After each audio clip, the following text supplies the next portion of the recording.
কিচ্ছু থাকবে না, একেবারে মরুভূমির মতো শুধু ভূমিই থাকবে। সেই দিন আল্লাহর তরফ থেকে কুদরতি জবানে আওয়াজ আসবে জমিনের প্রতি, লিমানিল মুলকুল ইয়াউম, এমন বিকট আওয়াজ জমিন থরথর করে কাঁপতে থাকবে। জবাব দিবে আল্লাহ কেউ নাই। এই জমিনের উপরে যারা বাহাদুরি করতো, যারা নিজেদেরকে রাজা দাবি করতো, ক্ষমতাবান ছিল, আজকে কেউ নাই।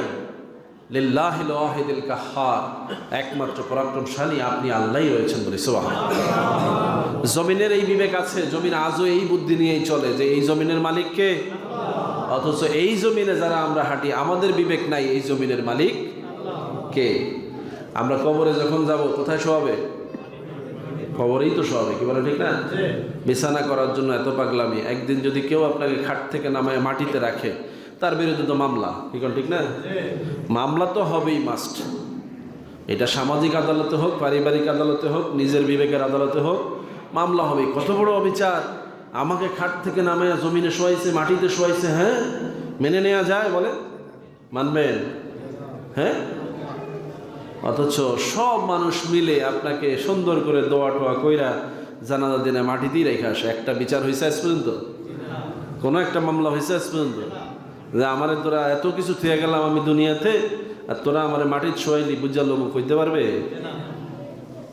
এই বিবেক অনেক ক্ষমতাবানের নাই, এই বিবেক আমাদের অনেকেরই নাই, যে সেই দিন মাটিতে যখন শোয়ানো হবে, মাটিটাকে আল্লাহ রাব্বুল আলামিন আপনার জন্য জান্নাতের বিছানা বানিয়ে দিবেন। সুবহানাল্লাহ।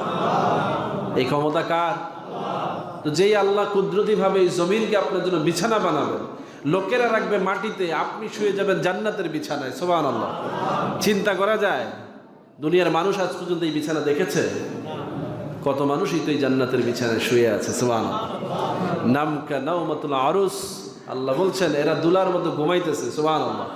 বাসর ঘরে যেমন দুলা ঘুমায়, চারপাশে লোকেরা যেমন তাদের পাহারায় থাকে, ডিস্টার্ব করে না, এইরকম তাদেরকে পাহারা দেওয়ার জন্য আমার ফেরেশতারা কবরকে ঘিরে আছে।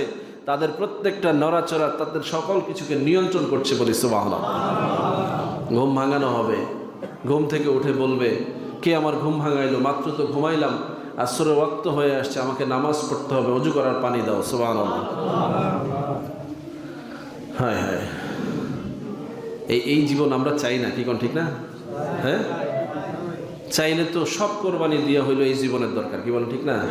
একটা গ্যারান্টিওয়ালা জীবন, যে মাটিতে শোয়াবি, তোরা দেখবি মাটি, আমি দেখবো জান্নাতের বিছানা। সুবহানাল্লাহ। রাউযাতুম মিন রিয়াজিল জান্নাহ, রাসূল বলছেন কবরটা হয়ে যাবে জান্নাতের একটা বাগান। রাউযাতুম মিন রিয়াজিল জান্নাহ, এটা জান্নাতের একটা বাগান হয়ে যাবে। যেমন একটা বাগান পৃথিবীতে এখন আছে রাসূলুল্লাহর রওজা এবং মিম্বরের মাঝখানে, বলি সুবহানাল্লাহ। হাজী সাহেবরা সেখানে গিয়ে নামাজ পড়ে, বলে রিয়াজুল জান্নাতে নামাজ পড়ে আসছে, তাই না?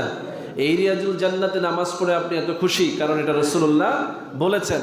আপনার কবরটাও আল্লাহ রিয়াজুল জান্নাহ বানাবেন যদি আপনি আল্লাহকে খুশি করতে পারেন, বলি সুবহানাল্লাহ। দরকার আছে না নাই? আল্লাহ রাব্বুল আলামিন আমাদেরকে দুনিয়া থেকে ওইভাবে যাওয়ার তৌফিক দান করুন, সকলে বলে আমিন। এজন্য খুব বেশি মেহনত লাগে না ভাইয়েরা, খুব বেশি মেহনত লাগে না, খুব বেশি মেহনত লাগে না, একটু আকল লাগে। কি লাগে? একটু আকল লাগে। আলেম ওলামারা যে কথাগুলো বলে, এই কথাগুলোর মাঝখানে কিছু কথা বাদ দিয়া প্রয়োজনীয় কিছু আমল যদি আপনি আপনার মধ্যে ধরে রাখতে পারেন, আপনাকে কেউ ঠেকাতে পারবে না। কথা বুঝতেছেন? এই জন্য প্রয়োজনীয় আমলগুলো, আহসানু আমালা, যে কথা দিয়ে শুরু করেছিলাম, আহসানু আমালা, এই আমলের মধ্যে আহসান কোনগুলো, এগুলো আপনাকে বের করতে হবে। কিছু তো আমাদের জানা আছে, আছে না? আহসানু আমালার বিষয়ে আগামী জুমাতে কথা বলবো ইনশাআল্লাহ। কোনগুলো আহসানু আমালা? সবই আমল, কিন্তু কোনগুলো আহসান? আহসান বুঝেন তো? বেটার, বেস্ট, মানে আমলের মধ্যে এগুলো সবচেয়ে উত্তম, এইরকম আমলগুলো আমাদেরকে খুঁজে বের করতে হবে, বলা ঠিক না? এর মধ্যে 1 নম্বরে রয়েছে নামাজ। সেটা তো অবশ্যই, এই নামাজ যেন আমরা শুরু করি, তাহলে বাকিগুলো আমাদের কাজে লাগবে। অ্যাকাউন্ট খোলা থাকলে আপনার অ্যাকাউন্টে জমা হবে। অ্যাকাউন্ট খুলতে হলে আগে নামাজি হতে হবে। নেকামলের কোনো অ্যাকাউন্ট খোলা থাকে না যদি নামাজি না হয়, এটা খেয়াল রাখবেন। আপনার দাপ্তরিক খাতায় নামই নাই, আপনি নেকামল করতেছেন, বলবেন হুজুর আগে তো পড়ি নাই, এখন তো নামাজ পড়ি, তাহলে পিছনে যে সওয়াবের কাজগুলো করেছি সেগুলো কি হবে? আমি বলবো আপনি যে নামাজ পড়েন নাই, ওগুলোর কাপ্পারা হয়ে গেছে। কি কোন ঠিক না?